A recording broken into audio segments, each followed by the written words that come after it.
Ito ng tanong natin para kay Maxine. Kung gagawa ka ng batas, ba't gagawa ka pa? Ang dami nang ang batas. Yun ba? Di nga nila sinusunod. Charot.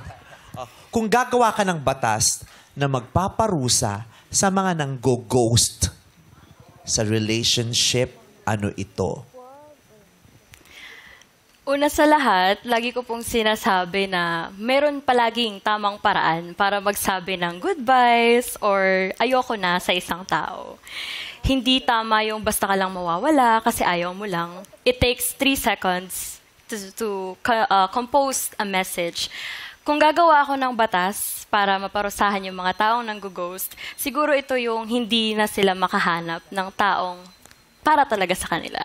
It might sound cruel, pero kasi hindi tama na basta ka lang umalis sa buhay ng isang taong, ikaw naman yung nagdesisyong pumasok. So, yun po. Kung gagawa ako ng batas, siguro yun po yun. Ganda! I love it.